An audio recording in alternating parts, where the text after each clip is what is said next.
جو آئی صبا مدینے سے مریض عشق کی لائی دوا مدینے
الحمد للہ رب العالمین والصلاة والسلام علی سید المرسلین اما بعد فاعوذ باللہ من الشیطان الرجیم بسم اللہ الرحمن الرحیم الصلاة والسلام علیک یا رسول اللہ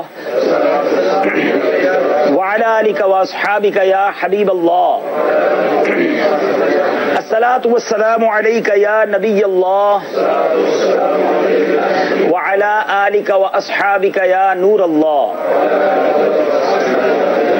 میٹھے میٹھے اسلامی بھائیوں اور مدنی چینل کے ناظرین اور عالمی مدنی مرکز فیضان مدینہ میں جمع ہونے والے عاشقان رسول، ماشاءاللہ دعوت اسلامی بھی کیا خوبصورت اور پیاری تحریک ہے۔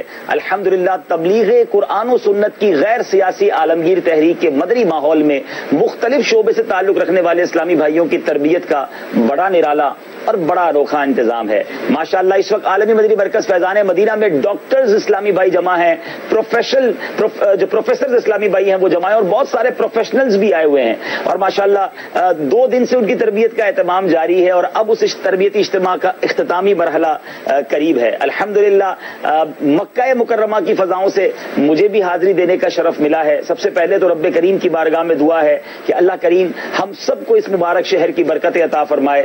دنیا بھر کے جو ناظرین ہمیں سن رہے ہیں اور بالخصوص جو عالمی مدنی مرکز فیضان مدینہ میں جمع ہیں، اللہ ان سب کو بھی حرمین طیبین کی بار بار حاضری عطا فرمائے۔ ماشاءاللہ ہمارے ساتھ یہاں بھی کچھ حاجی اسلامی بھائی جمع ہیں، اللہ کریم ہم سب کو حج مبرور عطا فرمائے۔ آئیے بیان سے پہلے کچھ اچھی نیتیں کر لیتے ہیں، کیونکہ نبی پاک علیہ الصلوۃ والسلام کا فرمان عالی شان ہے، نیت المؤمن خیر من عملی، انٹینشن آف مومن is better than his action, یعنی مسلمان کی نیت، مومن کی نیت اس کے عمل سے بہتر ہوتی ہے۔ سب سے پہلے نیت کر لیں کہ اللہ عز و جل کی رضا پانے، ثواب کمانے کے لیے اول تا آخر بیان میں شرکت کروں گا۔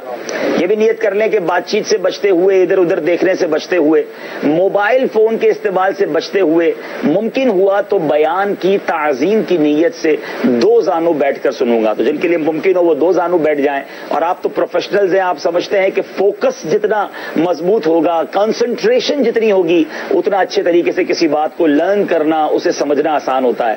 انسان کچھ اور کام بھی کرتا رہے تو پھر کنسنٹریشن نہیں رہتی ہے، اور پھر وہ باتیں بعض اوقات ہاں کا نہ سمجھ جاتا ہے، جائز کا ناجائز سمجھ جاتا ہے۔ تو ہمیں ان تمام باتوں سے بچ کر فل فوکس کے ساتھ اس طرح کے بیانات میں قرآن و حدیث کی باتوں کو سننا چاہیے۔ درود پاک پڑھنے کے بے شمار فضائل و برکات ہیں، اور سبحان اللہ احادیث میں کیسے کیسے فضائل درود پاک کے ملتے ہیں۔ ایک بڑا ایمان افروز واقعہ جو عربی کتابوں میں بھی لکھا اور درود پاک کی فضائل کی اور بھی بہت ساری کتابوں میں اس واقعے کو علماء نے نقل کیا کہ نبی پاک علیہ الصلوۃ والسلام اپنے صحابہ کے ساتھ ایک غزوے میں شرکت کے لیے جا رہے تھے۔ راستے میں ایک جگہ پڑاؤ کیا گیا اور وہاں پر حکم دیا گیا، یعنی یہ وقت انٹرول تھا کہ سارے قافلے والے اپنا کھانا وغیرہ کھا لیں۔ اب کھانا کھانے کے لیے صحابہ کرام نے جب اپنے ٹفن باکس یا اس زمانے میں جو بھی توشہ دان تھے وہ کھولے تو صحابہ کرام علیہ رضوان کے پاس فقط روٹی تھی، سالن نہیں تھا۔ غور کیجئے جو یہاں موجود حاجی ہیں اور مدنی چینل کے ناظرین بھی کہ یہ کون ہیں، یہ نبی پاک علیہ الصلوۃ والسلام کے صحابہ ہیں، پیارے آقا علیہ الصلوۃ والسلام کے ساتھی ہیں، مگر حال یہ ہے کہ روٹی ہے، سالن نہیں ہے۔ آج ہمارے فریج بھرے ہوتے ہیں، ہماری کبرڈز بھری ہوتی ہیں، ہماری بینک میں پیسے بھی ہوتے ہیں، مگر پھر بھی زبان پر شکوہ ہوتا ہے، تھوڑی سی کمی آ جائے تو جناب شکوہ شکایت شروع کر دیتے ہیں۔ ایسا نہیں ہونا چاہیے۔ صحابہ کرام کی زندگی، نبی پاک علیہ الصلوۃ والسلام کی زندگی ہم سب کے لیے بڑی شاندار، یوں سمجھیے کہ وہ نمونہ ہے کہ ہمیں بھی مشکل وقت میں اللہ کی رضا پر راضی رہنا۔ شاعر لکھتے ہیں نا، زباں پر شکوہ رنج و علم لایا نہیں کرتے، زباں پر شکوہ رنج و علم لایا نہیں کرتے، نبی کے نام لیوا غم سے گھبرایا نہیں کرتے۔ اب روٹی تھی، سالن نہیں تھا، صبر تھا۔ تو اب صحابہ کرام علیہ رضوان نے دیکھا کہ ایک شہد کی مکھی بڑے زور زور سے سرکار دو عالم صلی اللہ علیہ وسلم کے پاس آ کر بھنبھنا رہی تھی۔ اب آپ جو گاؤں کے لوگ ہیں وہ جانتے ہیں کہ شہد کی مکھی کی ایک عجیب سی آواز ہوتی ہے، اس کی الگ ہی ایک بھنبھناہٹ ہوتی ہے۔ اب صحابی رسول عرض کرتے ہیں کہ حضور یہ مکھی کیوں شور مچا رہی ہے، وہ کیا کہہ رہی ہے؟ سبحان اللہ، صحابہ کا عقیدہ دیکھیں کہ وہ یہ جانتے ہیں کہ میرے آقا جانوروں کی بولیاں بھی جانتے ہیں۔ نبی پاک علیہ الصلوۃ والسلام نے فرمایا کہ یہ کہہ رہی ہے کہ مکھیاں بے قرار ہیں اس وجہ سے کہ صحابہ کرام کے پاس سالن نہیں ہے، حالانکہ یہاں قریب ہی غار میں ہم نے شہد کا چھتا بنایا ہوا ہے، وہ کون یہاں لائے گا، ہم اسے اٹھا کر تو نہیں لا سکتی۔ نبی پاک علیہ الصلوۃ والسلام نے فرمایا اے علی کرم اللہ تعالی وجہہ کریم مکھی کے پیچھے پیچھے جاؤ اور شہد لے آؤ. مولا علی اس کے پیچھے گئے, غار کے اندر سے ایک شہد کا چھتا لے آئے. صحابہ اب روٹی کے ساتھ صاف شفاف لذیذ میٹھا شہد کھا رہے ہیں. پھر مکھی بنبنانے لگی. صحابی نے عرض کیا حضور اب یہ کیا کہہ رہی ہے؟ پیارے آقا علیہ الصلوۃ والسلام نے فرمایا میں نے اس سے ایک سوال کیا ہے, یہ اس کا جواب دے رہی ہے. سبحان اللہ, نبی پاک سمجھ بھی رہے ہیں اور جانوروں کو کلام بھی فرما رہے ہیں. اب وہ میں نے پیارے آقا علیہ الصلوۃ والسلام فرماتے میں نے اس سے پوچھا کہ تمہاری خوراک کیا ہے؟ مکھی کہتی ہے کہ پہاڑوں بیابانوں میں جو پھول ہوتے ہیں وہ ہماری خوراک ہے. میں نے پوچھا پھول تو کڑوے بھی ہوتے ہیں, پھیکے بھی ہوتے ہیں, بد مزہ بھی ہوتے ہیں, مگر تیرے منہ میں جا کر نہایت شیریں اور صاف شہد کیسے بن جاتا ہے؟ اچھا یہ پریکٹس ہم نے بھی کی ہوگی, ڈاکٹر صاحبان جو بیٹھے ہیں انہوں نے بھی زندگی میں کبھی گلاب کی پتی کھائی ہوگی تو اٹس اوکے, وہ کھایا جاتا ہے. مگر چمبیلی یا موتیا کھائیں تو وہ تو بہت کڑوا ہوتا ہے, لیکن شہد تو اتنا میٹھا کہ نام لے تو میٹھا ہو جائے. سبحان اللہ. تو اب اس مکھی نے جو بات کی وہ بڑی زبردست ہے. وہ کہتی کہ یا رسول اللہ صلی اللہ تعالی علیہ وسلم ہمارا ایک امیر اور سردار ہے, ہم اس کے تابع ہیں. جب ہم پھولوں کا رس چوستی ہیں تو ہمارا امیر آپ کی ذات اقدس صلی اللہ تعالی علیہ وسلم پر درود پڑھنا شروع کر دیتا ہے. آقا ہم بھی اس کے ساتھ مل کر آپ پر درود پڑھتی ہیں. تو بد مزہ کڑوے پھولوں کا جو رس ہے وہ درود پاک کی برکت سے شہد جیسا میٹھا ہو جاتا ہے اور شہد جیسی شفا والی چیز بن جاتا ہے. اللہ اکبر. اے میرے بیچے اسلامی بھائیوں, مدنی چینل کے ناظرین, عالمی مدنی مرکز فیضان مدینہ میں جمع ہونے والے ڈاکٹرز اسلامی بھائیوں, سبحان اللہ.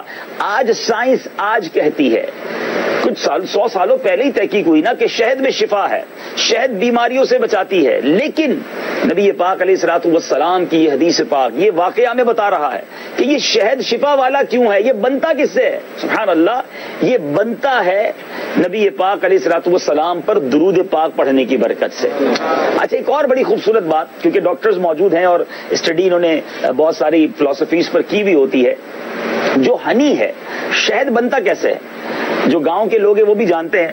اور کچھ عرصہ پہلے مجھے بھی مدنی قافلے میں جب ایک بار آسٹریلیا جانے کا موقع ملا تو میں ایک فارم اسلامی بھائی کا تھا, ہم اس میں گئے تھے. تو ہم نے اس میں دیکھا کہ جو فارمنگ کی جاتی ہے شہد, جس کو فارمی شہد کہتے ہیں, تو میں نے ان سے پوچھا یہ کیسے ایک باکس کے اندر آپ اتنی ساری مکھیاں جمع کر لیتے ہیں اور یہ شہد بن جاتا ہے. تو انہوں نے بتایا کہ پورے شہد کے چھتے کا جو معاملہ ہے نا وہ سب کا سب مدار ہے, گرد گھومتا ہے. اس کا فلسفہ یہ ہے کہ ایک کوئین بی, ملکہ مکھی ہوتی ہے, اگر وہ لائی جائے کسی بھی باکس میں چھوڑ دی جائے تو اس کی ریڈیل سے, اس کے سگنل سے آس پاس کی مکھیاں اس کے پاس آ جاتی ہیں. قدرت کا نظام دیکھیں کہ ایک مکھی سے گویا شعائیں نکلتی ہیں یا سگنلز نکلتے ہیں اور باقی آس پاس کی مکھیاں اس کے تابع ہو جاتی ہیں اور وہ پھولوں کا رس چوس چوس کر اس ڈبے پہ جمع کرنا شروع کر دیتی ہیں. میں نے کہا اچھا اس کو خالی کرنا ہو تو کیا کرتے ہیں؟ کہا ہمیں کچھ نہیں کرنا ہوتا, ہم وہاں سے کوئین بی, ملکہ مکھی کو نکال دیتے ہیں, آٹومیٹکلی ساری مکھیاں ڈسپرس ہو جاتی ہیں, وہ چلی جاتی ہیں, شہد کا چھتا خالی ہو جاتا ہے. اب جب یہ تحقیق ہم آج پڑھتے ہیں, یہ 1400 سال پہلے مکھی کہہ رہی ہے یا رسول اللہ صلی اللہ تعالی علیہ وسلم ہمارا ایک امیر ہوتا ہے. آج سائنس کہتی ہے نا کوئی کوئین بی ہوتی ہے, کوئی ملکہ مکھی ہوتی ہے, اس نے تو پہلے ہی کہا تھا ہمارا کوئی امیر ہوتا ہے. اور آقا وہ آپ پر درود پڑھتا ہے, اس کی برکت سے ہم بھی درود پڑھنا شروع کر دیتے ہیں. تو گویا یہ کہا جا سکتا ہے اللہ کے رازوں میں سے راز ہے کہ ہر شہد کے چھتے کے اندر درود خوانی کی محفل ہو رہی ہوتی ہے, ساری مکھیاں مل کر نبی پاک پر درود بھیج رہی ہوتی ہیں, شہد شفا والا بن رہا ہوتا ہے اور ہم اس کو استعمال کرتے ہیں. سبحان اللہ. علماء نے اس خوبصورت واقعے سے بڑے پیارے مدنی پھول ہمارے لیے تحریر فرمائے. علماء فرماتے ہیں کہ جب پھولوں کا کڑوا, پھیکا, کسیلا, بدمزہ رس درود کی برکت سے میٹھا شہد جیسا ہو سکتا تو وہ انسان جس کی زندگی میں گناہوں کی کڑواہٹ ہو, بد اعمالیوں کی پھیکاوٹ ہو, اگر وہ بھی درود پاک اپنی زندگی میں شامل کر لے تو اس کی زندگی میں بھی نیکیوں کی مٹھاس آ جانی ہے. تو اے میرے بیچے اسلامی بھائیوں, ہمیں درود پاک کثرت سے پڑھنا چاہیے. جو ڈاکٹرز اسلامی بھائیوں کو تو میں ایک اور مدنی مشورہ دوں گا کہ آپ نے لوگوں کا علاج کرنا ہے. اللہ تبارک و تعالیٰ نے آپ کو ایک بہت اہم فریضہ دیا ہے, تو آپ اگر درود کثرت سے پڑھیں گے تو اللہ کی رحمت سے امید ہے کہ آپ کے ہاتھ میں مزید شفا آ جائے گی. کیونکہ درود پاک کی فضیلت میں آتا ہے کہ یہ بیماریوں کو دور کرتا ہے. درود پاک کی فضیلت میں آتا ہے کہ جو ایک بار درود پاک پڑھے 10 رحمتیں نازل ہوتی ہیں. تو اب جو ڈاکٹر اپنے کلینک میں بیٹھ کر اپنے آپریشن تھیٹر میں اس کی زبان درود پاک سے تر رہے, رحمتیں نازل ہوتی رہیں گی, مریضوں کو شفا ملتی رہے گی. تو درود پاک کی کثرت ہم سب کو کرنی چاہیے. حاجیوں سے بھی گزارش کروں گا, پاکستان میں رہ کر, انڈیا میں رہ کر ایک درود پڑھیں تو ایک کا ثواب ہے. ہم اللہ کے جتنا شکر شکر ادا کرے کم ہے کہ اس وقت مکہ پاک میں ہے. یہاں ایک درود پڑھیں, ایک نیکی کریں 1,00,000 نیکی کے برابر ہے. تو زیادہ سے زیادہ درود پاک اور ذکر و اذکار کرنا ہے. آئیے محبت کے ساتھ بآواز بلند درود پاک پڑھ لیں. صلو علی الحبیب صلی اللہ تعالی علی محمد صلی اللہ علیہ وسلم. میٹھے اسلامی بھائیوں, اب یہ جو حدیث, یہ تو ہم نے شہد کی مینوفیکچرنگ کا ایک روحانی پہلو دیکھا, مگر ایک بڑی خوبصورت حدیث پاک ہے مسلم شریف کی. نبی پاک علیہ الصلوۃ والسلام فرماتے ہیں بیماری, ہر بیماری کی دوا ہے. جب دوا بیماری تک پہنچا دی جاتی ہے تو اللہ عز و جل کے حکم سے مریض اچھا ہو جاتا ہے. یاد رہے کہ ہر بیماری کی دوا ہے, لیکن مرض تک بیماری پہنچتی نہیں ہے, ڈاکٹر اس کو ڈائگنوز نہیں کر پاتے. آپ نے دیکھا ہوگا پہلے ڈیزیز آتی ہے, پھر کچھ عرصے بعد اس کا علاج آتا ہے. بیسیکلی علاج دنیا میں ہی موجود ہوتا ہے, اس دوا تک ہم پہنچ نہیں پاتے. اور سبحان اللہ, اسلام میں طب, علاج, ڈاکٹری کے بارے میں کیا شاندار کانسیپٹ موجود ہے. حضرت علی بن حسین واقد علیہ رحمت اللہ الواحد سے ایک غیر مسلم ڈاکٹر کی ملاقات ہوئی, اور اس نے کہا کہ تمہارے دین میں تو بالکل طب ہی نہیں ہے, تمہارے دین کے اندر تو طب یعنی ڈاکٹری یا علاج کے معاملات تو ڈسکس ہی نہیں کیے گئے, تمہارا دین معاذ اللہ یہ تو ناقص ہے. انہوں نے جواب دیا کہ ہمارے پیارے آقا علیہ الصلوۃ والسلام نے سارے کا سارا علم طب جو ہے قرآن پاک کی اس آدھی آیت سے بیان فرما دیا ہے. اور وہ آیت کون سی ہے؟ وَكُلُوا وَاشْرَبُوا وَلَا تُسْرِفُوا. ترجمہ کنز ایمان, کھاؤ اور پیو حد سے. ڈاکٹر بڑا حیران ہوا کہ بڑی سگنیفیکنٹ بات ہے, بڑی اہم بات ہے. تو کہا اچھا یہ بتاؤ کہ تمہارے نبی علیہ الصلوۃ والسلام نے بھی کوئی حدیث, کوئی کوٹنگز دی ہیں, کوئی ارشاد فرمایا طب کے بارے میں؟ سبحان اللہ, طبیبوں کے طبیب. اب کیا خوبصورت انہوں نے حدیث سنائی کہ طبیبوں کے طبیب اللہ کے حبیب حبیب لبیب صلی اللہ تعالی علیہ وسلم نے چند لفظوں میں سارا طب جمع کر دیا. ارشاد فرمایا معدہ ساری بیماریوں کا گھر اور پرہیز سارے علاجوں کا سر ہے, بدن کے ہر حصے کو اس کا حق دو. یہ سن کر وہ نصرانی, وہ غیر مسلم ڈاکٹر حیران ہو گیا اور کہنے لگا کہ واقعی تمہارے قرآن اور تمہارے رسول صلی اللہ تعالی علیہ وسلم نے جعلی نوس, جو دنیا کا سب سے بڑا ڈاکٹر مانا جاتا ہے, اس کے لیے طب کا کوئی مسئلہ نہیں چھوڑا, سب کچھ ہی بیان فرما دیا ہے. تو یہ ہے ہمارے نبی کی پیاری باتیں, یہ ہے قرآن کی جامعیت. کہ بعض اوقات کہتے ہیں کوزے میں دریا کو بند کر دینا, میرے آقا کے الفاظ تو وہ ہیں کہ کئی سمندر میرے آقا کے چند جملوں میں تشریف لے آتے ہیں. سبحان اللہ, اعلیٰ حضرت کے لکھتے ہیں نا میرے آقا کے ان مبارک الفاظوں کے بارے میں, دنیا میں بڑے بڑے بولنے والے آئے, بڑے بڑے کلام کرنے والے آئے, سبحان اللہ, مگر نبی پاک علیہ الصلوۃ والسلام کو رب عز و جل نے کیسا خوبصورت اور جامع کلام دیا. یاد رہے ہم مکہ پاک میں موجود ہیں, اور بڑی خوبصورت ایک تاریخ کی بات بتاؤں کہ مکہ مکرمہ میں جب نبی پاک علیہ الصلوۃ والسلام کی ولادت ہوئی نا, اور میرے آقا اس قوم میں تشریف لائے جو بڑے انٹلیکچوئلز تھے, بڑے بڑے جس کو آپ کہیں فصیح و بلیغ لوگ تھے. ان کو اپنی بولنے پر بڑا ناز تھا, ان کو اپنے کلام پر بڑا ناز تھا. اس زمانے میں دو قسم کی لڑائیاں ہوتی تھی, ایک تلوار کی لڑائی, ایک الفاظ کی لڑائی. لوگ مقابلہ کرتے تھے کہ کس کے کلام میں زیادہ فصاحت ہے, کون سب سے اچھا بول سکتا ہے, کون جناب انٹلیکچوئل زمانے کا سب سے بڑا ہے. یہ کعبہ شریف جس کو آج آپ دیکھ رہے ہیں, یہ پہلے ایک طرح سے ایگزیبیشن وال تھا, اس پر لوگ اپنے اپنے کلام آ کر لگاتے تھے کہ دنیا میں سب سے اچھا کلام ہمارا ہے, جس کا ٹاپ آف دا لیول ہوتا اس کا کلام رہ جاتا, باقی لوگ اتار کے لے جاتے. ایسے لوگوں میں نبی پاک علیہ الصلوۃ والسلام کی آمد ہوئی تو رب عز و جل نے مصطفیٰ کریم علیہ الصلوۃ والسلام کو قرآن عطا فرما دیا. جب میرے آقا قرآن کی آیتیں پڑھتے تو لوگ حیران ہو جاتے اور ماننے پر مجبور ہو جاتے کہ یہ کسی بشر کا کلام نہیں ہے. اور پھر نبی پاک کے خود جو فرامین ہیں, خود جو میرے آقا کی حدیثیں ہیں, سبحان اللہ, بھی آپ نے حدیث سنی کہ مختصر حدیث میں کیا کچھ بیان فرما دیا. سرور کائنات علیہ الصلوۃ والسلام کے انہی جامع کلمات کے بارے میں امام عشق و محبت اعلیٰ حضرت لکھتے ہیں نا, میں نثار تیرے کلام پر. اس زمانے میں بہت بہت بڑے بڑے بولنے والے تھے. ذرا اس کانسیپٹ کو یاد رکھیے گا, اس کانٹیکسٹ میں اس بات کو سمجھیے گا کہ اس زمانے میں لوگ کیسے تھے. میں نثار تیرے کلام پر, ملی یوں تو کس کو زبان نہیں, وہ سخن ہے جس میں سخن نہ ہو, وہ بیاں ہے جس کا بیاں نہیں. تیرے آگے یوں ہیں دبے لچے, فصحاء عرب کے بڑے بڑے بڑے بڑے انٹلیکچوئل جب نبی پاک کی بات سنتے تھے وہ اس طرح گم ہو کر رہ جاتے تھے, حیران ششدر ہو کے رہ جاتے تھے. اعلیٰ حضرت لکھتے ہیں تیرے آگے یوں ہیں دبے لچے, فصحاء عرب کے بڑے بڑے, کوئی جانے منہ میں زبان نہیں بلکہ جسم میں جان نہیں. تو سبحان اللہ, انہی آقا کے فرامین ہم سمجھ رہے ہیں. مگر آج ڈاکٹرز اسلامی بھائیوں کو میں نے ایک اور پہلو کی طرف بھی توجہ دلانی ہے. ماشاءاللہ میں تھوڑی دیر پہلے کچھ حصہ سن رہا تھا، نگران شورا نے بھی بڑا شاندار بیان فرمایا اور باطنی امراض کی طرف بھی ڈاکٹروں کی توجہ دلائی. میرے پیچھے اسلامی بھائیوں جو یہاں بیٹھے وہ بھی، کیونکہ انسان جو ہے نا اپنے دل کے بارے میں بالخصوص بڑا فکر مند رہتا ہے کہ ہارٹ ڈیزیز یہ کافی ڈینجرس ہوتی ہیں. آپ کولیسٹرول چیک کرواتے ہیں کہ کہیں کولیسٹرول بڑھ گیا ہو تو ہارٹ اٹیک نہ ہو جائے. بلڈ پریشر چیک کرتے ہیں کہ بلڈ پریشر ہائی نہیں ہونا چاہیے، ڈاکٹر کہتے ہیں جناب اس سے بھی ہارٹ اٹیک ہو سکتا ہے. آپ اپنی شوگر لیول کو لیول کریں ورنہ آپ کی شوگر ہائی ہوگی تو اور چیزوں پر اٹیک کرے گا. بہت اچھی بات ہے، اپنی صحت کا خیال رکھنا بہت اچھا ہے. اور ڈاکٹرز بہت اسٹڈی کرتے ہیں، کئی سالوں کی پریکٹس کے بعد جا کر ایک ماہر ڈاکٹر بنتا ہے اور اس کو یہ باتیں سمجھ آتی ہیں. وہ سمٹمز کے ذریعے، لیبارٹری ٹیسٹ کے ذریعے ڈائگنوز کرتے ہیں کہ مریض کو کیا پرابلم ہے. بہت اچھی بات ہے، اگر اچھی نیتوں کے ساتھ ہے تو کار ثواب بھی ہے. لیکن سوال یہ ہے کہ دنیاوی امراض اس کا اینڈ ریزلٹ کیا ہے؟ اگر کسی کا علاج نہ ہو سکے یا بیچارہ وہ اپنے آپ کو کنٹرول نہیں کر سکتا تو اینڈ آف دا ڈے کیا ہوگا؟ اس کی ہارٹ اٹیک ہو جائے گا، جان چلی جائے گی. ٹھیک ہے نا، واقعی نقصان ہے. لیکن جن ڈیزیزز کی آج میں نے بات کرنی ہے، جن باطنی امراض کو علماء نے ڈیفائن کیا اور ایمفسائز کیا، اس کی امپورٹنس بیان کی کہ یہ وہ امراض ہیں جو دل کے ساتھ لگے ہوتے ہیں اور نارملی اس کے بارے میں کوئی جاننا بھی پسند نہیں کرتا. نہ اس کی ڈیٹیل پتا ہے، نہ اس کے سمٹمز، اس کی نشانیاں پتا ہے، نہ اس کی کیور، اس کا علاج پتا ہے.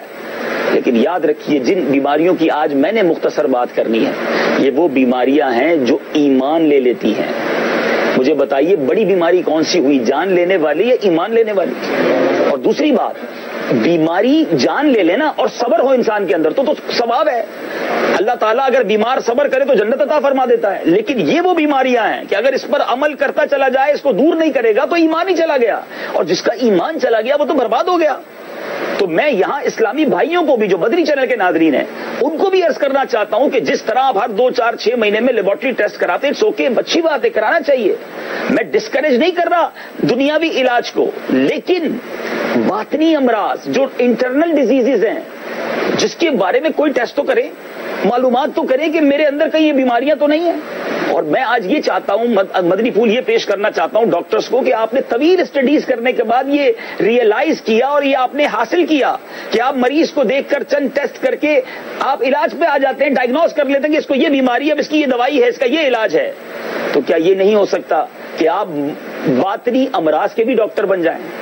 آپ جسمانی امراض کے تو ڈاکٹر ہیں، ساتھ ساتھ اپنا بھی علاج کریں. پہلے آپ کو تھوڑا سا بڑے ڈاکٹر کے پاس جانا ہوگا، ڈاکٹر بھی بیمار ہوتا تو کسی بڑے ڈاکٹر کے پاس جاتا ہے نا. تو باطنی امراض کے علاج کے لیے انشاءاللہ آپ کو شفا خانہ بھی بتائیں گے، آپ کو ماہر ڈاکٹر بھی بتائیں گے کہ کس کے پاس جانا ہے اور کس سے علاج کروانا ہے. لیکن پہلے ریئلائز کریں کہ ہاں یہ بڑی بیماری ہے، اس پہ اسٹڈی بھی کرنی چاہیے، پریکٹس بھی کرنی چاہیے، خود کو بھی بچانا چاہیے.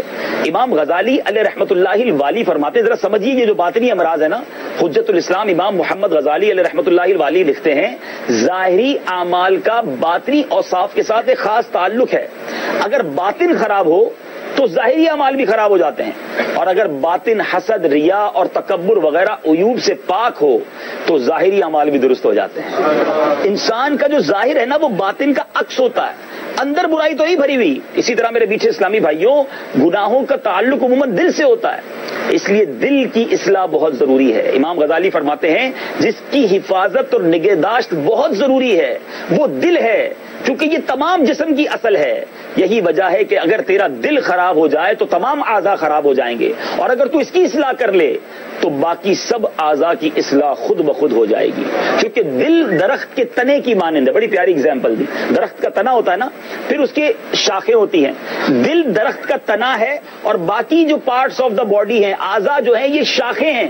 شاخوں کی اصلاح یا خرابی جو ہے وہ درخت کے تنے پر موقوف ہے. تنا مضبوط، تنا جناب مضبوط ہے تو شاخیں بھی مضبوط ہیں. تنا ہی مرجھا گیا، تنا ہی خراب ہو گیا تو شاخیں بھی گرنا شروع ہو جاتی ہیں. بہرحال میرے میٹھے اسلامی بھائیوں، اب ایک تو یہ امپورٹنس تو ہے کہ باطنی امراض کی معلومات ہونی چاہیے، لیکن ہم میں سے کوئی ڈاکٹر نہ بنے تو گناہگار نہیں ہے.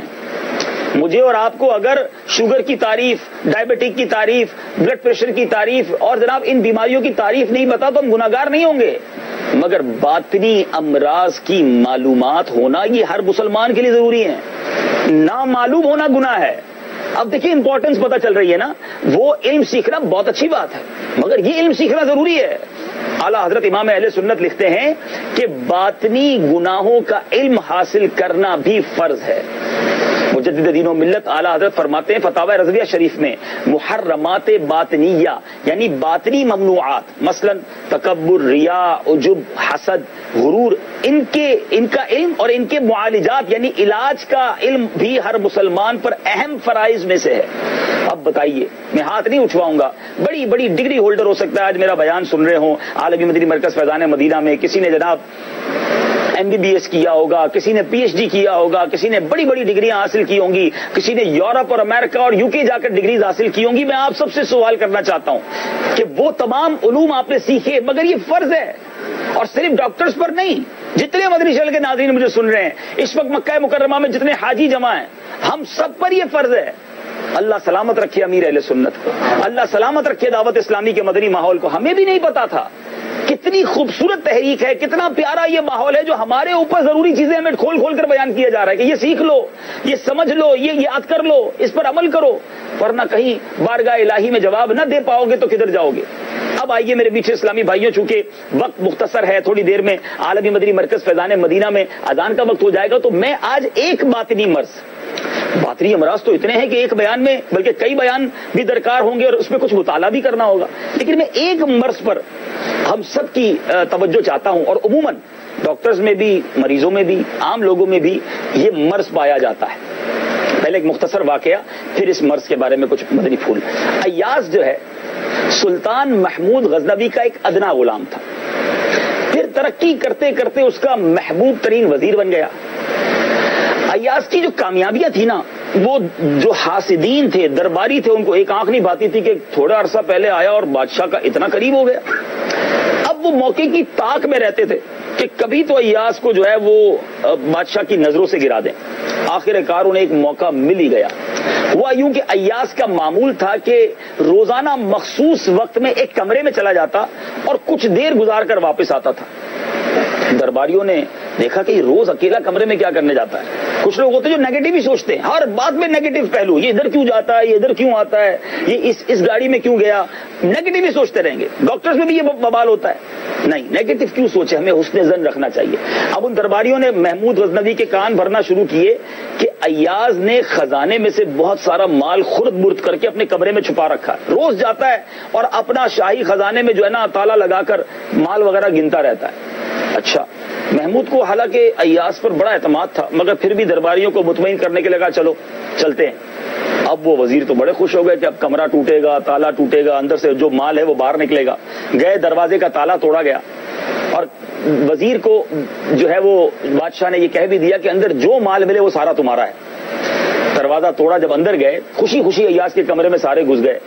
دیکھا کہ وہاں پرانے بوسیدہ لباس اور چپلوں کے سوا کچھ نہیں تھا. درباریوں کی تو آنکھیں پھٹی کی پھٹی رہ گئیں کہ اب بادشاہ کا اتنا مقرب وزیر بڑا ویل سیٹ ہے، مگر ایسے کمرے میں روز جاتا ہے جہاں پھٹے ہوئے چپل اور پرانے کپڑے پڑے. تو جب ایاز سے پوچھا گیا کہ یہ کیا معاملہ ہے، یہ تم روز اس کمرے میں جا کر کیا کرتے ہو، کمال کا جواب دیا. ایاز کہتا ہے کہ یہ میری غلامی کے دور کی یادگار ہے، جنہیں دیکھ کر میں اپنی اوقات یاد کرتا ہوں. روز جاتا ہوں اور اپنے آپ کو گویا یاد دلاتا ہوں کہ پہلے تو یہ کپڑے پہنتا تھا، اگر آج بادشاہ کا قریب ہو گیا تو اپنی اوقات نہ بھولنا. یہ چپل تھے تیرے، یہ لباس تھا تیرا. میں تکبر اور غرور میں مبتلا نہیں ہوتا، اس بنا پر اپنی اوقات کو یاد کرتا ہوں اس کمرے میں جا کر. یہ سن کر محمود اپنے وفادار وزیر ایاز سے اور زیادہ متاثر ہو گیا اور حاسدین کا منہ کالا ہو گیا. دو باتیں سیکھنے کو ملی اس واقعے سے. غرور، تکبر، اچانک کوئی نعمت مل جاتی ہے، غریب آدمی دعا کرتا ہے اللہ مال دے دیتا ہے، آدمی کو پوچھتا نہیں تھا اس کو اللہ اچانک شہرت دے دیتا ہے. ہونا کیا چاہیے تھا، اوقات یاد رکھنی چاہیے تھی. میں کیا تھا، رب نے کیا بنا دیا، اللہ نے بنایا، میں اب تکبر کس بات کا کروں، میں گھمنڈ کس بات کا کروں. اللہ کی مہربانی. میں چھوٹا سا ڈاکٹر تھا جناب، میرے پاس 4 مریض آتے تھے، آج اللہ نے پورے وطن میں میرا نام کر دیا. آج لوگوں کی لائنیں لگی ہیں، اپوائنٹمنٹ لینے کے لیے لوگ میرے پاس آتے ہیں. یہ اللہ کی مہربانی ہے. اللہ نے تمہارے ہاتھ میں شفا دی ہے اس لیے مریض آ رہے ہیں. اس کا مطلب یہ نہیں کہ غرور و تکبر کرنا شروع کر دو. بندہ عاجزی کا پیکر رہے. قرآن میں اللہ فرماتا ہے لئن شکرتم لازیدنکم, تم میرا شکر ادا کرو میں تمہیں اور عطا کروں گا. شکر کرتے رہیں. آپ سب کوئی آپریشن اچھا ہو گیا, یا اللہ تیری مہربانی تو نے کروا دیا. جناب کوئی دوائی دی مریض ٹھیک ہو گیا, یا اللہ تیری کرم نوازی, میری کوئی اوقات نہیں تھی. شکر ادا کرتے جاؤ, اللہ اور برکت دے گا. غرور اور تکبر کو اپنے پاس نہ آنے دیں. اب دوسری بات جو اس میرا موضوع ہے, حسد. یہ جو حسد ہے نا, جو ان وزیروں کو تھا, ان درباریوں کو تھا, وہ دیکھ نہیں سکے کہ ایاس بادشاہ کے قریب کیوں چلا گیا. اور یہ حسد میرے میٹھے اسلامی بھائیوں, یہ ایسی بیماری ہے کہ کئی لوگوں کے دلوں میں ہے اور انہیں پتہ بھی نہیں ہے. آج حسد کے بارے میں چند مدنی پھول دینے. پہلے حسد کہتے کس کو ہے؟ What is the definition of jealousy. حسد کی تعریف کیا ہے؟ کسی کی دینی یا دنیاوی نعمت کے زوال, یعنی اس سے چھن جانے کی تمنا کرنا. یعنی آپ کسی دوست کے پاس کوئی بہت بڑی نعمت ہے, ڈاکٹرز ہیں, غور کر لیں کہ کسی ڈاکٹر کا بڑا نام ہو گیا ہے, کسی کا پہلے چھوٹا سا کلینک تھا اب ہاسپٹل بن گیا ہے. اچھا جناب کوئی چھوٹا سا کاروباری تھا, اس کی فیکٹری لگ گئی ہے. بندہ بڑا غریب سا تھا, اللہ نے بڑا مال دے دیا ہے, شہرت ہو گئی, کوئی بھی نعمت ملی. اب اگر آپ کے دل میں یہ خواہش ہے کہ یہ نعمت چھن کر مجھے مل جائے یا مجھے نہ ملے تو اس کی تو تباہ ہو جائے, اس سے چھن جائے, یہ حسد ہے. جس سے حسد کیا جائے وہ محسود ہے, اور جو حسد کرتا ہے اس کو کیا کہتے ہیں؟ حاسد. یہ تعریف یاد ہونی چاہیے. اصل میں حسد یہ ہے. اچھا اب میٹھے اسلامی بھائیوں, حسد کی میں نے ایک دو ایگزامپل تو دی, کچھ اور ایگزامپل سے سمجھ لیں, جس کو آپ ٹیسٹ کہتے ہیں نا ڈاکٹرز کی زبان میں, کہ بھئی سمٹمز ہیں کہ نہیں, نشانیاں ہیں کہ نہیں. چند نشانیاں بتاتا ہوں. کہ کسی کو مالی طور پر خوشحال دیکھنا, اور جب مالی طور پر خوشحال دیکھیں تو جلنا, کڑنا, تمنا کرنا کہ اس کے یہاں چوری ہو جائے, ڈکیتی ہو جائے, یا اس کی دکان میں آگ لگ جائے, اور یہ کوڑی کوڑی کا محتاج ہو جائے. بعض لوگ زبان سے نہیں کہتے مگر دل میں یہ خواہش ہوتی ہے. کتنا برا دل ہے اس شخص کا, ذرا سوچو تو صحیح, کہ مسلمان کا نقصان چاہ رہا ہے. اچھا پھر کسی کو اعلیٰ منصب, دنیاوی منصب پر, دینی منصب پر دیکھیں, تمنا کرنا کہ اس سے کوئی ایسی غلطی ہو جائے, کوئی ایسی غلطی کرے, کوئی ایسی مسٹیک کرے کہ اس کا نام برباد ہو جائے, یہ بدنام ہو جائے زمانے میں. توبہ توبہ توبہ. کتنا گندا دل ہے اس شخص کا جس کے دل میں حسد ہے. اچھا یہ خواہش رکھنا کہ فلاں ہمیشہ تنگ دستی رہے, کبھی خوشحال نہ ہو, اس کو کبھی عزت نہ ملے, ذلیل ہی ہوتا رہے. مجھے سچ بتائیں یہ کتنی بری خواہش ہے. وَتُعِزُّ مَن تَشَاءُ وَتُذِلُّ مَن تَشَاءُ. سارا زمانہ کسی کے پیچھے لگ جائے نا کہ اس کو ذلیل کر دے. جس کو رب نے عزت دینی ہے اس کو عزت ملنی ہے, جس کو رب نے نعمت دینی ہے اس کو نعمت ملنی ہے. یہ حاسد اپنی آگ میں خود ہی جلتا ہے. یہ ڈاکٹرز کو میں ایک مشورہ بھی دیتا ہوں. آپ کو کچھ لوگ مریض آ کر کہتے ہوں گے کہ ہمیں نیند نہیں آتی, ہمیں سکون نہیں ملتا, رات رات بھر سوچتے رہتے ہیں. آپ ان کو بے شک نیند کی گولیاں دے رہے ہیں, بہت ساری چیزیں دے رہے ہیں, مگر اگر غور کریں نا, اس کو تھوڑا سا انویسٹیگیٹ کریں تو وہ کسی کے حسد میں مبتلا ہوگا, وہ بدگمانی میں مبتلا ہوگا. یہ وہ باطنی امراض ہیں جو سکون ہی نہیں دیتے. بندہ غلط ہی سوچ رہا ہوتا ہے کسی کے بارے میں, ہر بار نیگیٹو سوچتا ہے. کسی کی ترقی دیکھتا ہے تو پرابلم شروع ہو جاتی ہے, کوئی ترقی کرے تو اس کو جلن شروع ہو جاتی ہے. تو کیسے نیند آئے گی اس کو؟ ہے میرے میٹھے اسلامی بھائیوں, جو پرسکون رہنا چاہتا ہے, جو رات میٹھی اور آسان نیند سونا چاہتا ہے, وہ اپنے دل کو حسد سے پاک کر دے. ہمارے بزرگ بڑی اچھی بات کہا کرتے تھے, سب کا بھلا سب کی خیر, سب کے بھلے میں اپنی خیر. اے اللہ سب کا بھلا کر دے, ان کے بھلے میں میرا بھی بھلا کر دے. ادھر تو نعرہ یہ ہو گیا سب کا بیڑا غرق ہو جائے, صرف میری خیر ہو جائے. سارے مریض میرے پاس آنے چاہیے, سارے ڈاکٹر, سب سے اچھی تنخواہ میری ہو, سارے ڈاکٹر فارغ ہو جائیں. توبہ توبہ توبہ. جو دوسروں کے لیے کھڈا کھودتا ہے نا, وہ خود ہی جا کر گر جاتا ہے, وہ بدنام بربادی ہوتا ہے.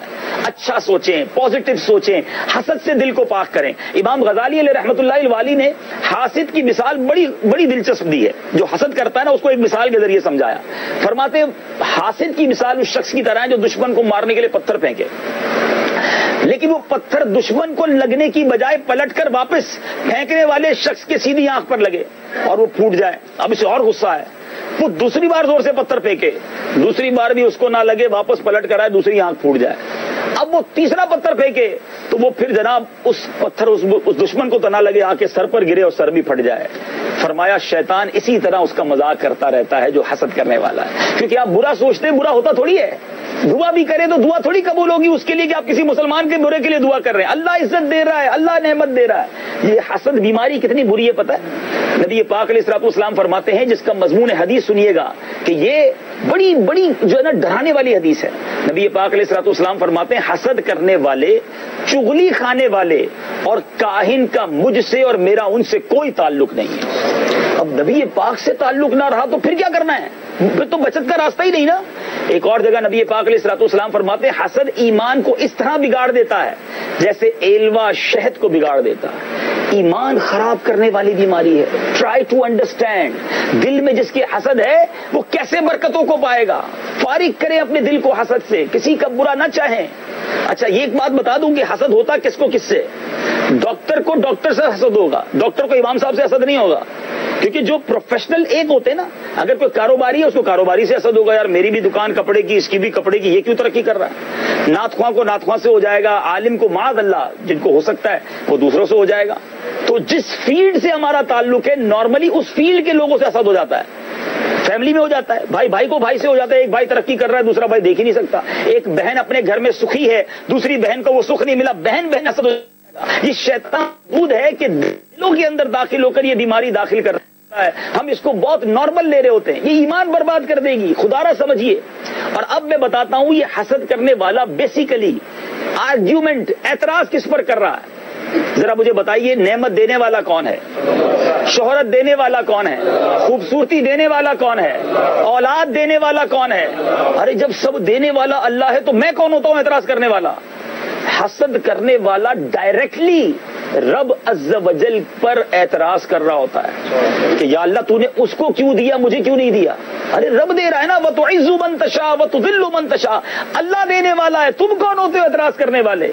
اور یہ بندہ خود ہی برباد ہوتا ہے. تو یہ اتنی بری بیماری ہے میرے میٹھے اسلامی بھائیوں. بالخصوص میں ڈاکٹرز اسلامی بھائیوں کو صرف ایک بیماری بتا کر ہائی لائٹ کرنا چاہتا ہوں کہ یہ ایسی بیماریاں ہیں جو ہمارے اندر موجود ہیں. نہ گھر میں سکون بچا, نہ دوستوں میں سکون بچا. ساتھ کولیگز کام کر رہے ہوتے ہیں, میڈیکل ریپس بھی ہو سکتا ہے ہوں, کمپاؤنڈرز بھی ہوں, ہاسپٹل کے سٹاف بھی یہاں سن رہے ہوں مجھے, اور جو جاب کرنے والے ہیں نارملی جاب ساتھ کر رہے ہوتے ہیں. کسی کو ترقی مل جائے, سیلری بڑھ گئی اس کی, ادھر دل میں پرابلم ہونا شروع ہو گئی, یار اس کی نوکری, اس کی تنخواہ بڑھ گئی, تو میرے بعد آیا تھا, جونیئر تھا.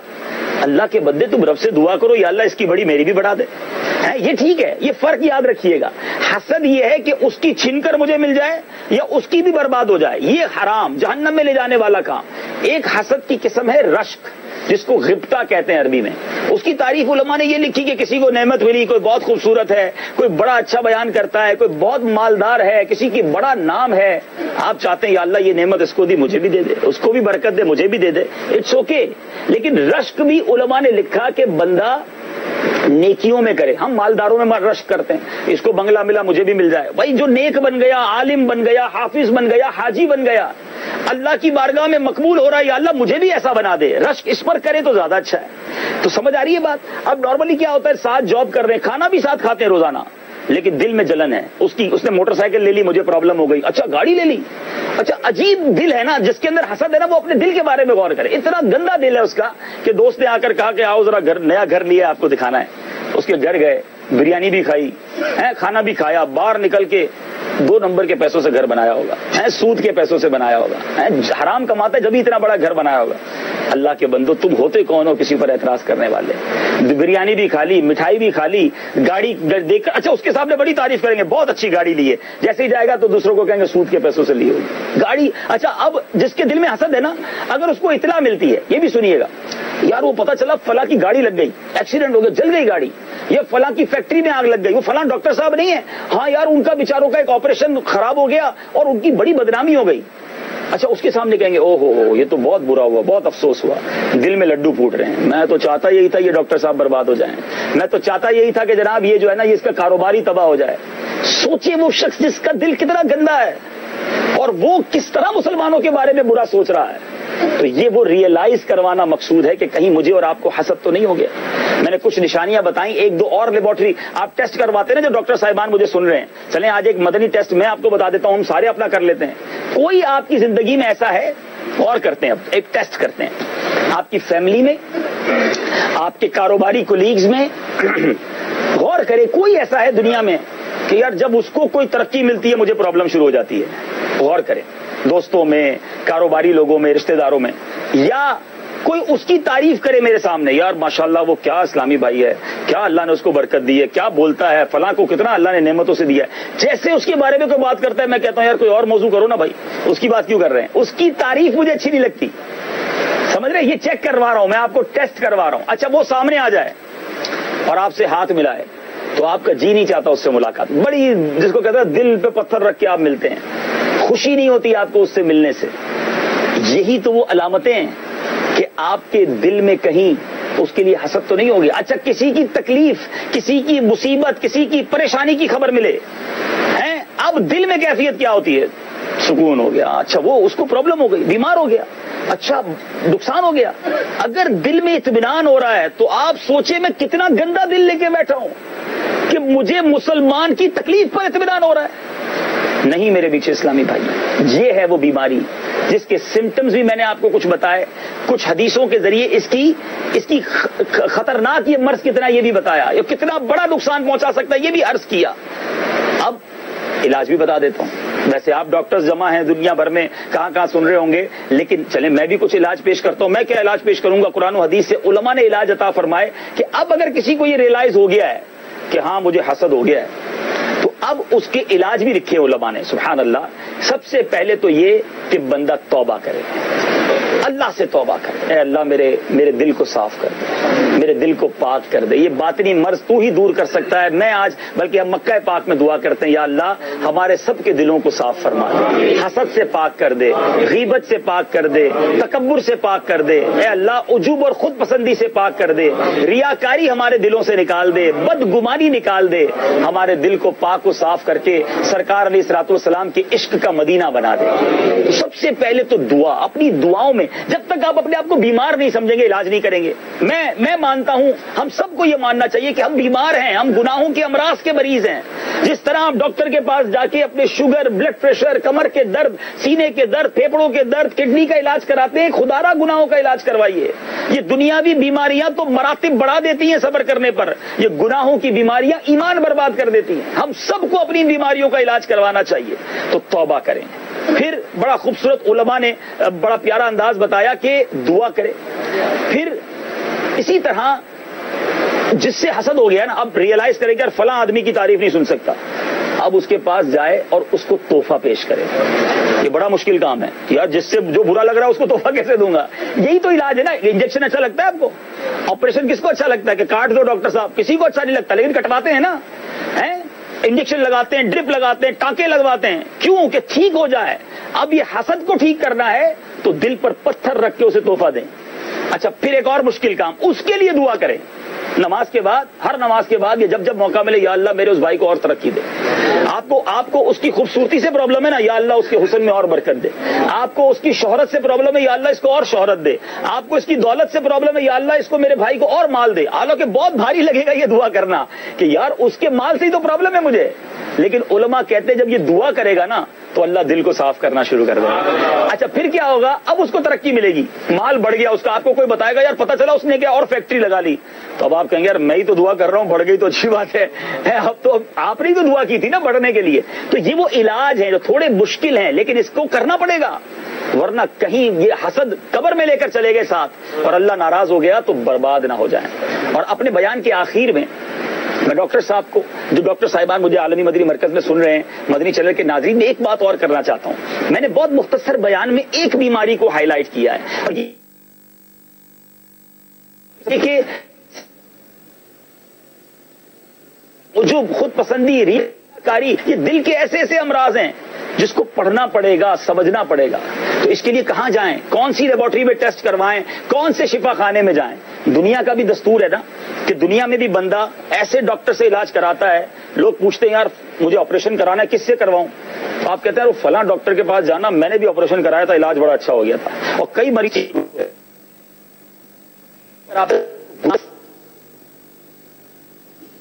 ایک ایسا ہاسپٹل ہے، ایک ایسا شفا خانہ ہے کہ جس میں ایک نہیں، 100 نہیں، 1000 نہیں، لاکھوں مریضوں کو شفا مل چکی ہے، اور جن کے جو مریض بھی صحیح ہونے کے بعد بھی آپ کے سامنے ہیں۔ کوئی شرابی تھا، کوئی چور تھا، کوئی ڈکیت تھا، کوئی قاتل تھا، کوئی جوا کھیلنے والا تھا، کوئی بدکار تھا، زمانے کا سب سے برا آدمی تھا، محلے والے پریشان تھے، آج وہ نماز کے لیے اٹھانے والا بن گیا ہے.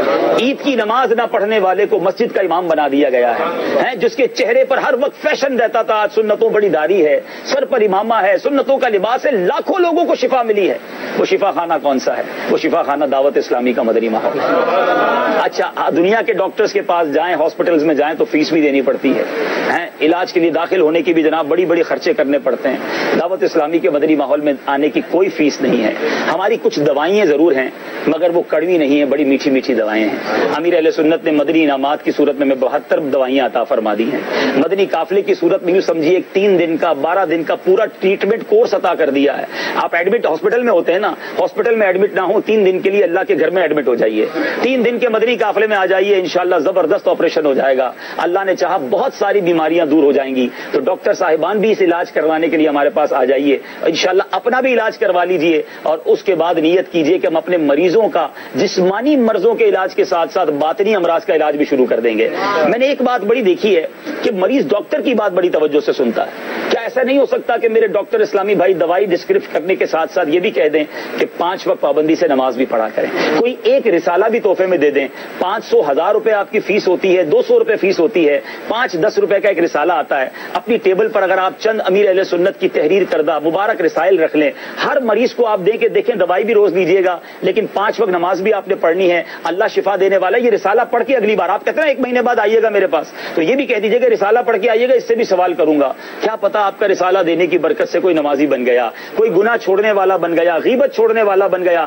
آپ کا علاج بھی چلتا رہا, جسمانی علاج بھی چلتا رہا, باطنی امراض کا علاج بھی چلتا رہا. اے کاش یہ جتنے ڈاکٹرز آئے ہوئے ہیں یہ جسمانی امراض کے طبیب کے ساتھ ساتھ باطنی امراض کے بھی طبیب ہو جائیں. وقت ہوں کہ آپ جو مریضوں کا علاج کرتے ہیں سبحان اللہ, اس کو اللہ کی رضا سمجھ کر کریں, مریضوں کی خیر خواہی کریں, ان سے اتنی فیس نہ لیں اور بار بار نہ بلائیں. بڑی غربت ہے, بڑی پریشانی ہے, لوگ قرضے لے لے کر کنگال ہو جاتے ہیں علاج کراتے ہوئے. خوش نصیب ہے وہ ڈاکٹر, بلکہ وہ تمام اسلامی بھائی. آخری حدیث نبی پاک علیہ الصلوۃ والسلام فرماتے ہیں کچھ لوگ ایسے ہیں جنہیں اللہ عز و جل نے لوگوں کی حاجتیں پوری کرنے کے لیے پیدا فرمایا. ہائے ہائے ہائے, جب میں نے یہ حدیث سنی نا, کمال کی حدیث ہے کہ اللہ نے کچھ لوگوں کو پیدا ہی اس لیے کیا ہے کہ وہ بندے کی حاجتیں پوری کرتے ہیں.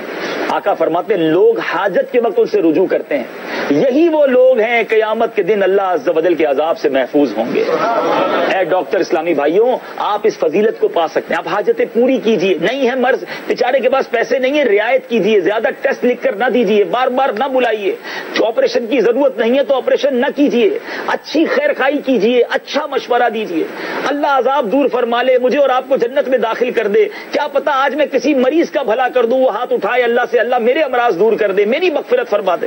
جو کسی کی مصیبت دور کرتا ہے اللہ اس کی مصیبتیں دور فرماتا ہے. تو اے بہرحال اللہ کرے دل میں اتر جائے میری بات, اور امید رکھتا ہوں کہ اس 2 دن کے تربیتی اجتماع کے بعد بھی آپ دعوت اسلامی کے ساتھ انشاءاللہ منسلک رہیں گے, مدنی قافلوں میں سفر ہوتا رہے گا, اجتماعات میں آتے رہیں گے. اللہ کریم سے دعا ہے رب کریم آپ سب کا یہاں جمع ہونا اپنی بارگاہ میں قبول فرمائے. ہم مکہ شریف میں دعا کرتے ہیں کہ یا اللہ جتنے عاشقان رسول ڈاکٹرز اسلامی بھائی اور اس مجلس کے اسلامی بھائیوں نے کوششیں کی عالمی مدنی مرکز فیضان مدینہ میں آئے, میرے مولا سب کا آنا قبول فرما اور سب کو دنیا اور آخرت کی برکت عطا فرما. آمین بجاہ النبی الامین صلی اللہ تعالی علیہ وسلم. سنتوں کی ہر طرف آئے بہار, نیک ہو امت اے نانائے حسین, نیک ہو امت اے نانائے حسین. رات 7:40 پر دیکھیے سلسلہ دار الافتاء اہل سنت براہ راست. پیغام ہو دین کا پیغام. رات 8:30 بجے دیکھیے سنتوں کی ترغیب میں مصروف عمل دعوت اسلامی کی مدنی خبریں. آئے گا گھر گھر بہار. رات 9:15 بجے دیکھیے سلسلہ مدنی مذاکرہ براہ راست. پیار مدنی چینل پر سبب کی دعوت عام ہو. ہوائی جہاز میں سفر کرنے والے احرام کہاں سے باندھے؟ احرام باندھنے کا درست طریقہ کیا ہے؟ میقات کسے کہتے ہیں؟ جب تک حاجی مکہ مکرمہ میں رہے گا تو کیا عمل کرے؟ مکے اور مدینے کی زیارتیں، احرام میں کون سی باتیں مکروہ ہیں، کون سی حرام ہیں، اور امیر اہل سنت دامت برکاتہ العالیہ نے احرام کی مفید 9 احتیاطیں کیا ارشاد فرمائی ہیں، اور حج و عمرے کا مکمل طریقہ جاننے کے لیے میرے شیخ طریقت امیر اہل سنت دامت برکاتہ العالیہ کی مایا ناز تالیف رفیق الحرم ہے، آج ہی اپنے قریبی مکتبۃ المدینہ سے ہدیۃً طلب کیجیے۔ شفاعت کی بشارت، فرمان مصطفیٰ صلی اللہ تعالی علیہ وآلہ وسلم، جب تم اذان سنو تو ان کلمات کو ادا کرو جو مؤذن نے کہے، پھر مجھ پر درود شریف پڑھو، پھر وسیلے کا سوال کرو، ایسا کرنے والے کے لیے میری شفاعت واجب ہو گئی۔ آپ اس مدنی پھول کو دعوت اسلامی کے اشاعتی ادارے مکتبۃ المدینہ کی مطبوعہ شیخ طریقت امیر اہل سنت دامت برکاتہم العالیہ کی مایاناز تالیف فیضان اذان کے صفحہ 24 سے پڑھ کر مستفیض ہو سکتے ہیں۔ آپ اس رسالے کو دعوت اسلامی کی ویب سائٹ www.dawatIslami.net سے اردو کے ساتھ ساتھ مختلف زبانوں میں بھی ڈاؤن لوڈ کر سکتے ہیں۔ مزید معلومات کے لیے اس نمبر 0314-526 یا اس ای میل ایڈریس پر رابطہ فرمائیں feedback@maktabatul-madina.com۔ صلو علی الحبیب صلی اللہ تعالی علی محمد۔ مجھے اپنی اور ساری دنیا کے لوگوں کی اصلاح کی کوشش کرنی ہے انشاءاللہ عز و جل۔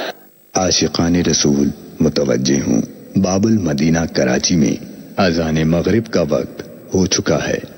الصلاة والسلام عليك يا رسول الله وعلى آلك وأصحابك يا حبيب الله۔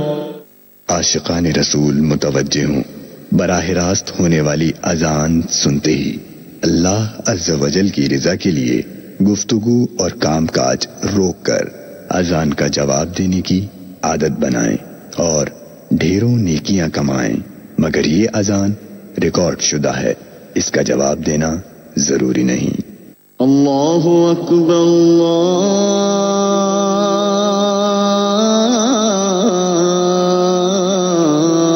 اکبر اللہ اکبر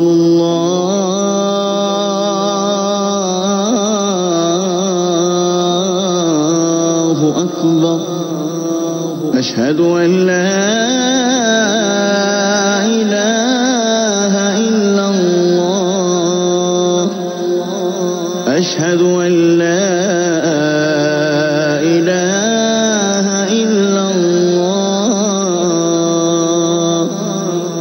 اشہد ان محمدا رسول اللہ اشہد ان محمد رسول اللہ حي على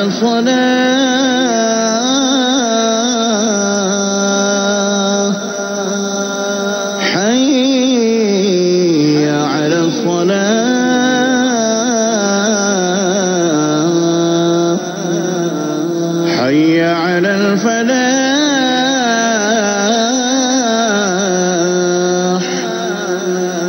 حي على الفلاح۔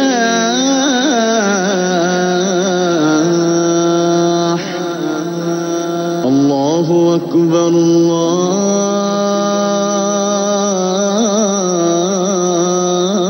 اللہ اکبر لا الہ الا اللہ۔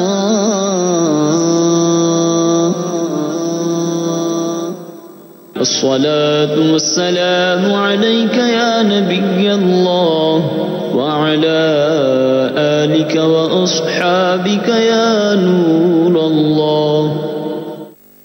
اللهم رب هذه الدعوة التامة والصلاة القائمة آت محمدا الوسيلة والفضيلة والدرجة الرفيعة وبعثه مقاما محمودا الذي وعدته وارزقنا شفاعته شفاعته يوم القيامة إنك لا تخلف الميعاد برحمتك يا أرحم الراحمين.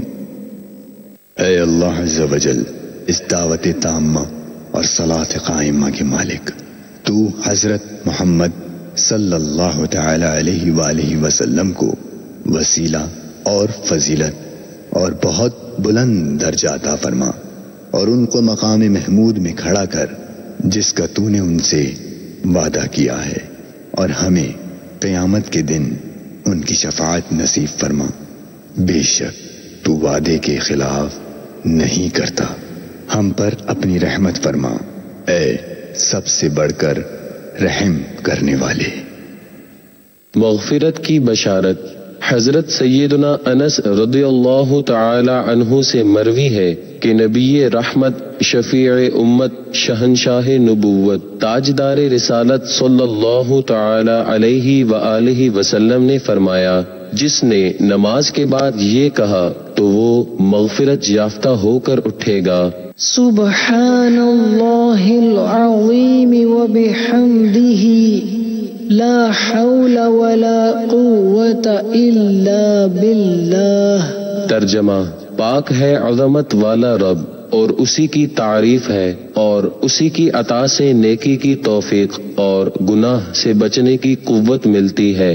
آپ اس مدنی پھول کو دعوت اسلامی کے اشاعتی ادارے مکتبۃ المدینہ کی مطبوعہ شیخ طریقت امیر اہل سنت دامت برکاتہم العالیہ کی مایہ ناز تالیف مدنی پنجسورہ کے صفحہ 159 تا 160 سے پڑھ کر مستفیض ہو سکتے ہیں. آپ اس کتاب کو دعوت اسلامی کی ویب سائٹ www.dawateislami.net سے اردو کے ساتھ ساتھ مختلف زبانوں میں بھی ڈاؤن لوڈ کر سکتے ہیں. مزید معلومات کے لیے اس نمبر 031480100526 یا اس ای میل ایڈریس پر رابطہ فرمائیں. feedback@maktabatulmadina.com.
شہر مکہ میں آتا رہوں میں